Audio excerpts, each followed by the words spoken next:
In America, influence doesn't always sit in the Oval Office. Sometimes it's in the boardrooms of Hollywood studios or the corner offices of billion-dollar tech firms, organizations that yield control over the things we depend on every single day: our information, our entertainment, and increasingly, our online conversations. And in the world of influential tech, media, and geopolitics, the deeper you look, the more one figure keeps appearing: Larry Ellison, billionaire founder of Oracle, one of the largest tech firms on the planet. The man who's quietly become the most influential tech mogul in Donald Trump's second administration, eclipsing names like Elon Musk and Peter Thiel. A man whose influence runs from the service storing the world's data to television news broadcasts. And at the heart of his empire is a decades-long relationship with Israel. We love the country of Israel, and we'll do everything we can to support the country of Israel. Millions funneled into its military, a massive underground cloud data center in Jerusalem, a personal friendship with Benjamin Netanyahu that blurs the line between politics and private life. So who really is Larry Ellison? How far does his power and influence reach? Where do his allegiances truly lie? And how deeply is this man shaping the world we see around us? Well, let's find out.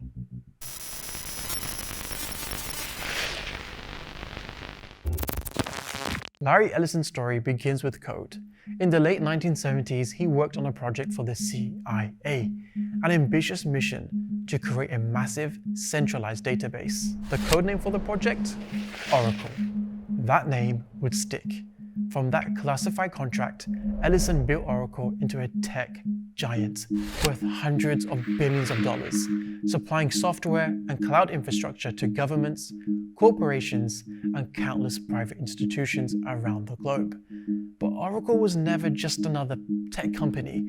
From the very start, it was tied to intelligence work, national security, and the idea that data, your data, was the ultimate source of power. Fast forward to today, and Oracle's reach has only deepened. The company now provides cloud storage for OpenAI, the maker of ChatGPT, and is pouring $500 billion into building 10 gigawatts of AI infrastructure in the US over the next 4 years. Now that's a scale only a few people could even imagine. It's the digital equivalent of building a power grid, except this grid doesn't just deliver electricity, it delivers intelligence, information, the fuel for artificial intelligence models that are rapidly becoming integrated into our daily lives. So the next time you ask ChatGPT a question, there's a good chance the answer you get is generated from data sitting inside Larry Ellison's servers. And inside that cloud is data about everything: bank records, corporate contracts, government documents, private communications. Ellison isn't just a tech billionaire anymore. He's becoming the AI data guy, and his influence doesn't stop there.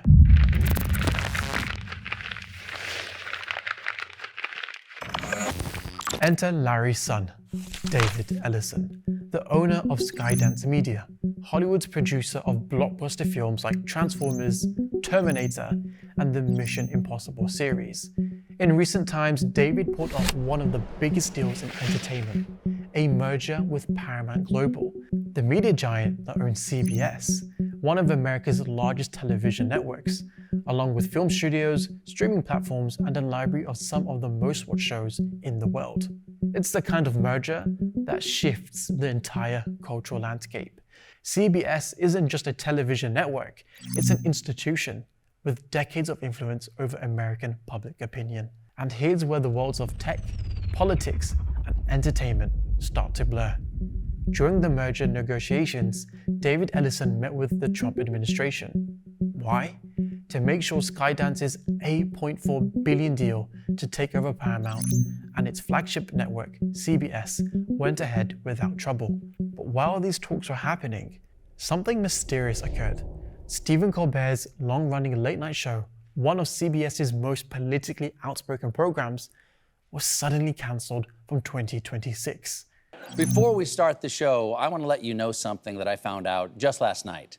Next year will be our last season. The network will be ending The Late Show in May. And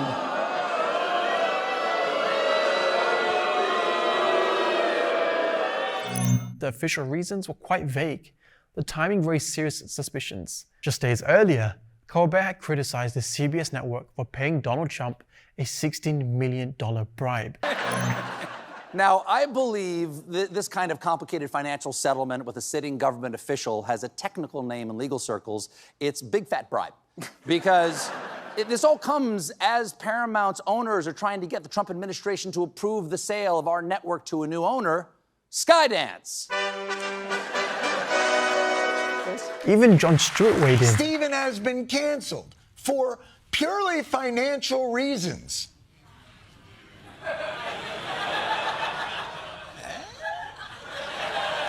The fact that CBS didn't try to save their #1 rated network late night franchise that's been on the air for over 3 decades is part of what's making everybody wonder, was this purely financial? Or maybe the path of least resistance for your $8 billion merger? Upon hearing about Colbert's cancellation, Donald Trump couldn't hide his satisfaction, posting, "I absolutely love that Colbert got fired. His talent was even less than his ratings." Now, it's important to note that Colbert was one of the few mainstream voices within the CBS network that was actively challenging Israel's actions. You're going to forcibly relocate almost 2 million people, half of whom are children. How many of our moral principles would America have to violate to support this? And just like that, his show had been cancelled, opening the door for Israeli-aligned players like Larry Ellison, whose influence and alliances are firmly in Israel's favor. Quite literally, in one move, a major entertainment conglomerate shifted its corporate values and its leadership towards a very different agenda.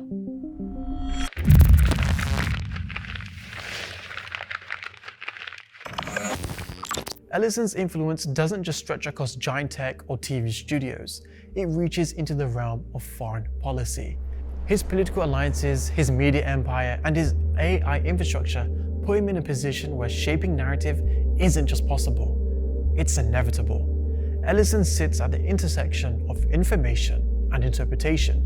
When stories break out about Gaza, about Palestine, or about Israel's military actions, the question isn't just what happened, it's who controls how it's told. Oracle underscored its close ties to Israel with the launch of a massive underground cloud data center in Jerusalem. Larry Ellison framed the project as both a show of affection for the country and a response to what he sees as its strategic needs, a reflection of the deep, long-standing commitment he's often expressed about Israel. Ellison's friendship with Prime Minister Benjamin Netanyahu spans decades. He's even been named as a potential witness in Netanyahu's ongoing case, involving an alleged bribery affair involving media influence. More recently, Netanyahu and his family even vacationed on Ellison's private Hawaiian island of Lanai. His financial contributions to Israeli causes are just as significant, over $26 million to the Friends of the IDF, and $500,000 in 2007 to fortify a community center in Sderot, near the Gaza border. The renewal of the Jewish state is something that I think touches all of us. For 2,000 years, we were a stateless people, and now we have a country of our own, defended by all the brave men and women of the IDF. Ellison regularly frames Israel not just as an ally, but as a hub of technological innovation, a partner he values for its strategic importance. We've actually acquired a number of Israeli companies. We have 2 CEOs at Oracle. One's name is Safra Katz, and she was born in Israel. So again, we love the country of Israel, and we'll do everything we can to support the country of Israel. His support is grounded not in religious identification, but in a strong national and cultural affinity, one that aligns with him firmly with Zionist political priorities. With expanding control over global data and media, Ellison's pro-Israel stance represents more than personal conviction. It's a powerful alignment of tech, wealth, and geopolitical loyalty. This is a snapshot of the man who is now controlling a vast portion of America's media and the infrastructure that could make mass surveillance not only possible, but seamless. Ellison is clearly in a position where he can decide what you watch, what you read, and what you say, and maybe even how you behave, all without ever running for office. It should almost be impressive if it wasn't so terrifying. To demonstrate just how dangerous this is, Larry once claimed that citizens would be on their best behavior if they were constantly recorded and monitored. Citizens will be on their best behavior because we're constantly recording and reporting everything that's going on. Ellison even suggested unifying all national data into a single government database and feeding it into artificial intelligence. Ellison's position at the crossroads of technology, media, and politics gives him a reach few can match. His decade-long ties to Israel, coupled with control over the servers that store our data and the platforms that shape our conversations, means that his influence runs far deeper than many of us can imagine. It's a reminder that when power is concentrated in one man's hands, the question isn't just what he'll do with it, it's how it will shape what the rest of us see, hear, and ultimately believe.